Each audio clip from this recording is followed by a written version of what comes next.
A través de la línea telefónica Rafael Pepe Abreu, siempre representación de los trabajadores en medio de la discusión de un aumento salarial de la clase trabajadora y sobre todo no sectorizada. Pepe Abreu, placer, como siempre. ¿Cómo están ustedes en el rumbo? ¿Cómo están? Muy bien, don Pepe. Bien, bueno, muy bien. Muy bien. Yo quiero, don Pepe, iniciar por unas declaraciones del presidente de Codopime, Fernando Pinales, en la que él entiende que cualquier discusión de aumento tiene que ser analizada y tiene que tener sobre todo una base lógica para no causar un efecto negativo en las micro, pequeñas y medianas empresas, el cual muchas de ellas tienen ganancia limitada y viven una constante lucha por sobrevivir. ¿Qué nos dice sobre esas declaraciones? Bueno,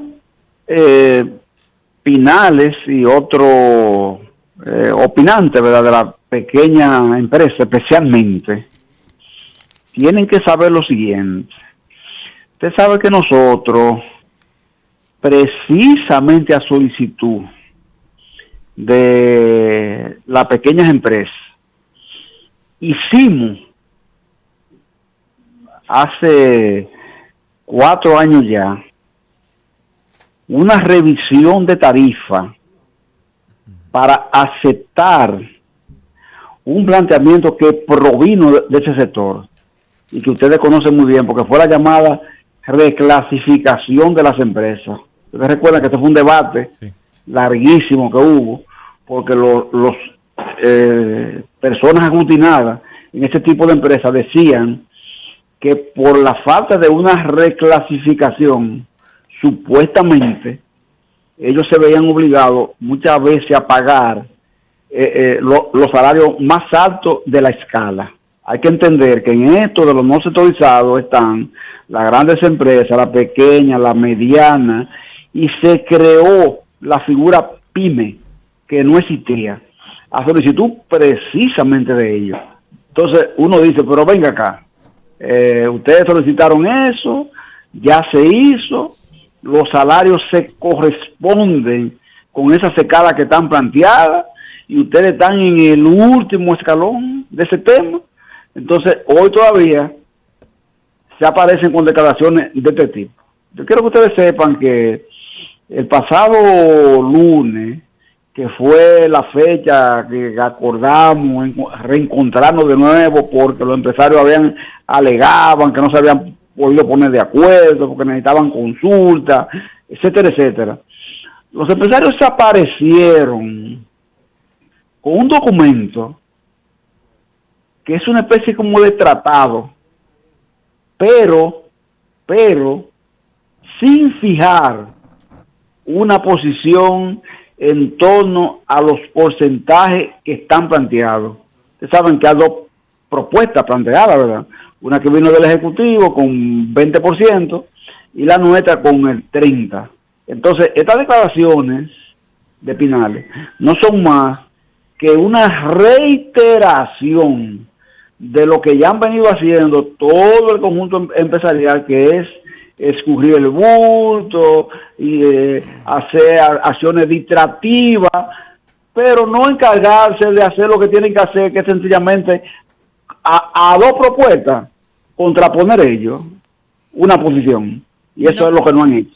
Don Pepe, sé que tal vez pudiera ser un tema superado, sin embargo no había tenido la oportunidad de preguntárselo en ningún medio de comunicación, por lo menos no en este espacio, y quería saber su parecer de la propuesta que habían hecho algunos miembros del empresariado de que sería más factible eliminar el tema de la cesantía y demás, y que esas conquistas de los trabajadores lo único que hacen es encarecer el día a día de la empresa, y es motivo por el cual muchos salarios no suben, porque los empresarios entienden que tienen que honrar estos compromisos cuando van a despedir a un empleado y no le pagan más por este sentido. Tiene que estar dando Susi ahí. Sí, así es. Bueno, decir lo siguiente, Susi, frente a eso. Ellos de verdad, en esta misma propuesta sin porcentaje que ellos están haciendo, ¿verdad? Una propuesta extraña porque le están hablando de porcentaje, ellas hacen una propuesta que teoriza sobre todo los vericuetos económicos, de la productividad, de la cesantía, de la carga laboral, de todo, de la indexación, de todas esas cosas. Ellos dejan entrever eso que usted está diciendo de nuevo, alegando que precisamente por el tema de la carga laboral, que eso no es más que traducido, cesantía, ¿verdad? Ellos no pueden hacer supuestamente los aumentos salariales. Eso es una reiteración que ellos hacen ahí de nuevo. Eso se le advirtió a ellos y se les dijo: no involucren la cesantía con el tema del salario, porque el Comité Nacional de Salario tiene una especialidad y es la revisión de las tarifas de salario mínimo. No nos olvidemos que el otro tema, el de la cesantía, se discutió solo en este gobierno por 2 años y medio.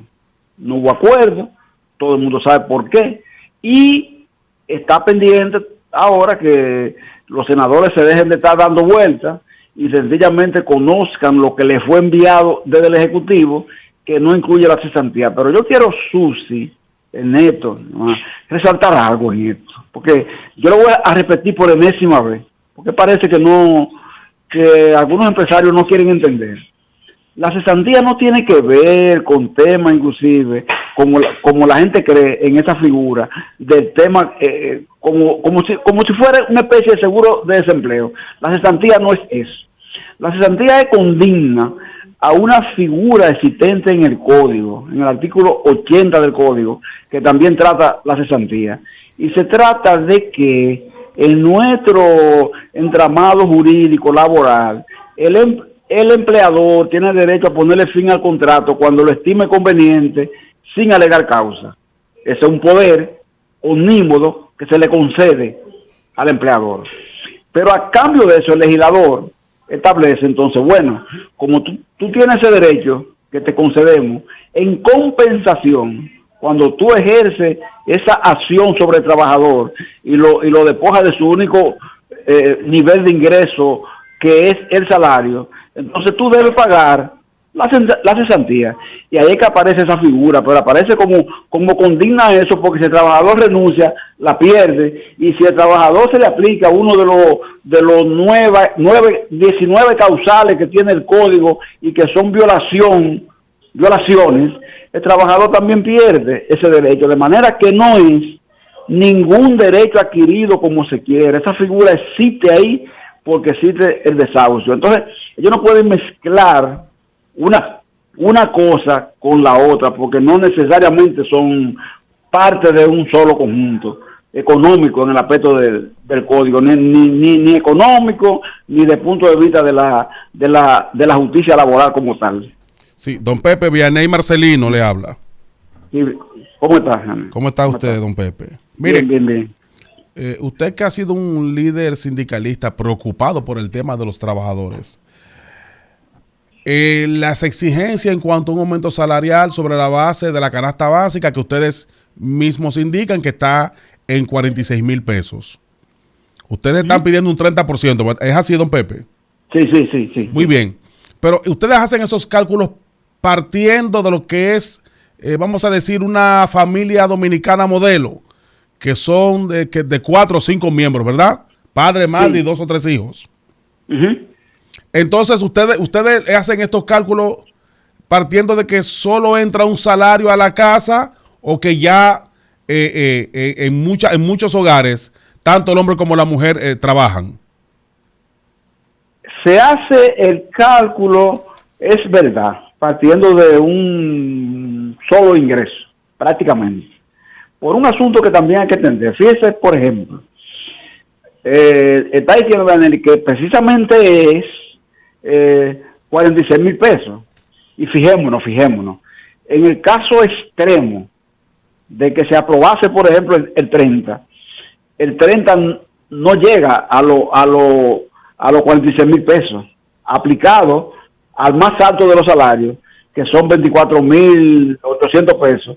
llega aproximadamente a unos 32,000 pesos. Lo que quiere decir que hay un déficit, ¿verdad?, para llegar a los 46. ¿Por qué? Porque nosotros sabemos que si proponemos lo que realmente la canasta vale, ¿verdad?, esa canasta vale, pues usted sabe que sería peor entonces la situación del entendimiento con los empresarios. Sería peor todavía. Entonces, por eso nos situamos inclusive por debajo en la solicitud de lo que la propia canasta establece, porque aún en ese caso extremo del 30 no llegaríamos ahí, y tomamos en cuenta también que esa es una suma que uno la presenta, pero que en definitiva es una suma que se convierte en una suma a negociar. Hoy todavía ese 30 está planteado. El gobierno sugirió 20%, pero hoy todavía, en porcentaje, los empresarios no han planteado absolutamente nada. Entonces, lo que uno hace es que se cubre, conociendo el sector con el que estamos tratando y sabiendo que nunca hemos llegado, por ejemplo, a discutir sobre la base del porcentaje que se presenta en la propuesta original. Siempre ese porcentaje se reduce, baja, etcétera, etcétera, y hay que someterlo a una discusión tan larga que en ocasiones, en ese proceso inclusive, los propios productos sufren también una evolución en su precio. Pepe, Laura Peña Izquierdo de Copardón ya planteó de porcentaje, podrían hablar para la reunión que está pautada para el próximo lunes 24.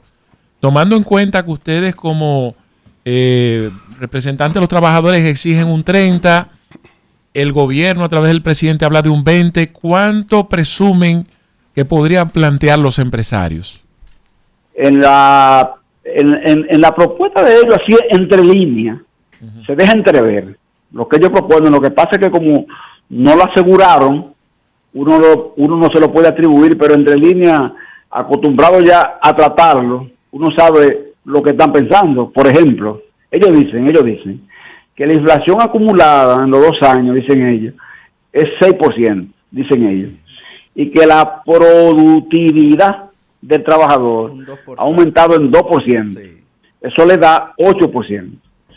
Ellos están... Está bueno ese tigueraje. Mira, esa suma yo no la había pensado. Claro, entonces ellos están montados en una suma que anda por ahí. O sea, por eso que hemos nosotros visto en esa posición que ellos sin afirmarla la dejan entrever. Por Pepe, eso pero no nos asombraría que se atrevan a plantear un 10, un 8 en la próxima reunión del lunes. No, pero sería risorio. Ernesto Jiménez de este lado, don Pepe, siempre un placer poder conversar con usted. Y siempre con ustedes, siempre con los años que le ha dedicado a luchar por los derechos de los trabajadores. Eso vale mucho. Don siempre Pepe, con ustedes. Oigan, ¿cuánto usted tiene mucho en el aire ahí a esa hora? Yo aquí. Ya tenemos. Tenemos 7 meses. El equipo completo. Tenemos 7 meses. Sí, el tiempo. O el otro día. 7 meses. 7 meses. Ok. Bueno, yo me quedé asombrado cuando lo comencé a oír a ustedes, porque estaba oyendo otra cosa y cuando leí a ustedes dije, bueno, voy a cambiar para allá. Muchas gracias, don Pepe, muchas gracias. La pregunta va en el siguiente sentido, muy parecido a lo que conversaba con mi hermano Julio Ernesto Martínez, sobre el hecho de que los trabajadores, a través de usted como voz autorizada y de los estudios que ustedes han hecho, están propugnando por un 30%, gobierno un 20%, y empresariado, asumimos esa lectura entre líneas que usted hizo de un 8 a un 10%, que realmente no nos sorprendería. La pregunta puede parecer ingenua, pero a mí me gustaría saber, a sabiendas de que tanto el gobierno como el sector de los trabajadores está hablando entre un 20 y un 30%, en una mesa tripartita hay dos patas de la mesa que van en un sentido que uno pudiera pensar es más justo, ¿no? De un 20 a un 30. ¿Qué posibilidad hay de negociar con mayor nivel de fuerza cuando tenemos que dos bloques muy importantes de la mesa han planteado mínimo un 20 ante el poder de negociación que pudiera tener el empresariado? ¿Qué enseña la historia y toda la experiencia que usted tiene en este sentido? La pregunta no es ingenua, es una pregunta que ha acompañado todo el historial del Comité Nacional de Salarios, y es que en ocasiones, no estamos hablando de gobierno en específico, no, Comité de Salarios, se han dado votaciones entre empresarios y gobierno, y también se han dado entre gobierno y sindicato. Eso ha pasado. Hay ocasiones que nosotros nos hemos retirado del comité, y hay ocasiones en que los empresarios se han retirado del comité. Más nosotros que ellos, porque ustedes saben que los empresarios son siempre más moderados para tomar ciertas acciones, pero ha pasado con frecuencia. Entonces, por eso es que el comité tiene una característica que la distingue de otros órganos tripartitos, y es que sí, dos pueden hacer una votación conjunta que haga mayoría entonces y establezca una tarifa. Y tiene una característica en esto, que es bueno aclarar para que la gente sepa, sí, por educación también. Y es que cuando esto ocurre, la apelación jerárquica que establece el código es al ministro de Trabajo, por ejemplo, ante el secretario de Trabajo. Pero ¿qué ocurre? Que es una trampa, en definitiva, de la propia ley, porque tú estás apelando jerárquicamente a alguien que ya los subalternos de él en el comité han votado con una de las partes, y por tanto se puede casi anticipar que lo que el ministro va a hacer, si tú apelas a su intervención jerárquica, es ratificar la votación que los dos sectores han hecho mayoritariamente. Entonces, por eso la parte no pierden tiempo, y por lo general cuando dos sectores votan a favor de una tarifa, terminan no apelando al superior jerárquico y lo dejan así.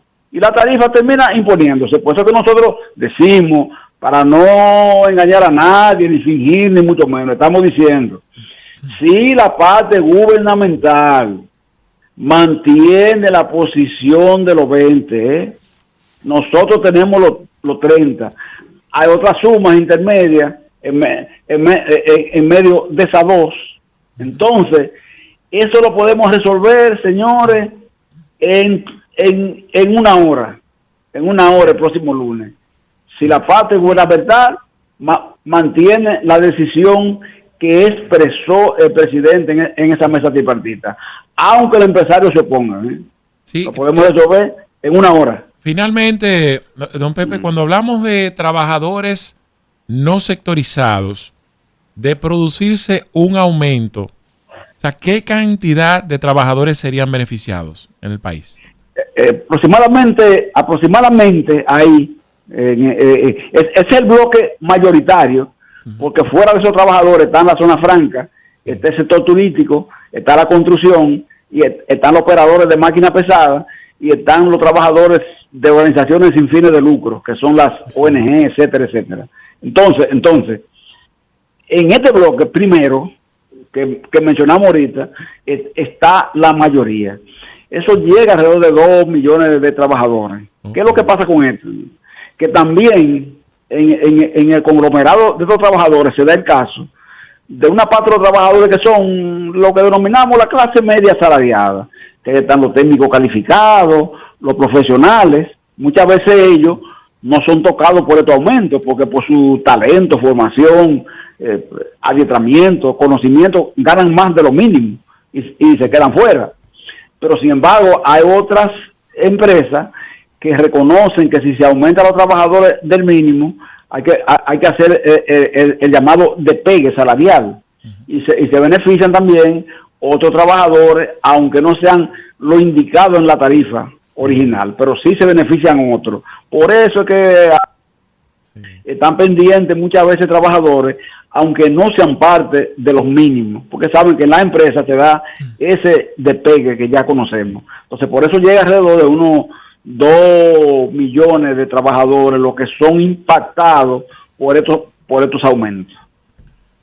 Rafael Pepe Abreu, agradecidos de que usted haya sacado un tiempecito para responder cada una de nuestras inquietudes. Muchísimas gracias. Siempre con ustedes, siempre. Dale, siempre.